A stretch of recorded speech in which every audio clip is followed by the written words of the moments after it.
চীনে ব্যাচেলর বা ডিপ্লোমা প্রোগ্রামে স্কলারশিপ পাওয়ার জন্য যেসব ভুল করা যাবে না, অর্থাৎ যেহেতু চীনের ইউনিভার্সিটিগুলো আমাদের দেশের ছেলে মেয়েদেরকে ব্যাচেলর বা ডিপ্লোমা প্রোগ্রামে হিউজ পরিমাণে স্কলারশিপ দিয়ে থাকে, টিউশন ফির উপরে, হোস্টেল ফির উপরে, এবং কোনো কোনো ক্ষেত্রে স্টাইপেন্ডও পাওয়ার সুযোগ থাকে। তো সেই জায়গা থেকে আবেদনের ক্ষেত্রে কোন কোন ভুলগুলো করলে আপনি স্কলারশিপ নাও পেতে পারেন। এক নম্বর হচ্ছে গিয়ে যদি আপনি ডকুমেন্টেশনে ভুল করেন, অর্থাৎ আপনার একাডেমিক কাগজপত্রের কোনো ইনফরমেশন আপনার ভুল থাকে, আপনার ফেক ডকুমেন্টস দিয়ে আপনি অ্যাপ্লিকেশন করে থাকেন, অথবা আপনি চিন্তা করলেন যে আপনি কম্পিউটার সায়েন্সে পড়তে যাবেন অথবা সিভিলে পড়তে যাবেন, আপনি দেখলেন যে এই সাবজেক্টগুলো এত হিউজ পরিমাণ চাহিদা, সেই জায়গা থেকে তখন আপনার রেজাল্টটা যদি একটু কম থাকে আপনি স্কলারশিপ সেখানে পাবেন না। আপনাকে চিন্তা করতে হবে যে কোন সাবজেক্টগুলোর অ্যাপ্লিকেশন কম পড়ে এবং আপনার রেজাল্টটা যদি কম থাকে, জিপিএ যদি আপনার কম থাকে, সেক্ষেত্রে আপনি এটা মাথায় রাখবেন কোন সাবজেক্টগুলোতে অ্যাপ্লিকেশন কম থাকে এবং কোন ইউনিভার্সিটিগুলোতে অ্যাপ্লিকেশন কম পড়ে। এই বিষয়গুলো যদি আপনি রিসার্চ করে বের করতে পারেন তাহলে আপনি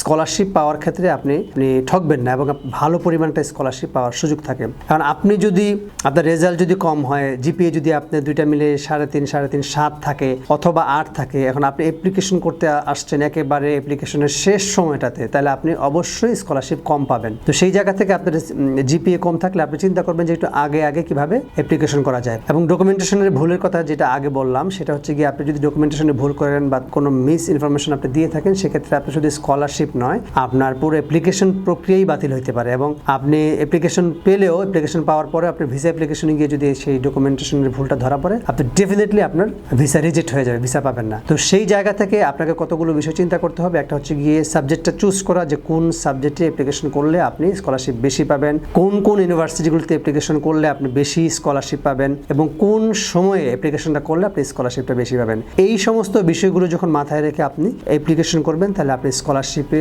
পাওয়ার ক্ষেত্রে হয়তো আপনার কোনো ভুল হবে না। চীনে উচ্চশিক্ষা সম্পর্কে আপনি কি জানতে চান, অথবা আপনি যদি সেপ্টেম্বর ইনটেকে ফুল ফ্রি স্কলারশিপ সহ ডিপ্লোমা বা ব্যাচেলর প্রোগ্রামে আবেদন করতে চান, আপনি আমাদেরকে কল করতে পারেন অথবা হোয়াটসঅ্যাপ করতে পারেন।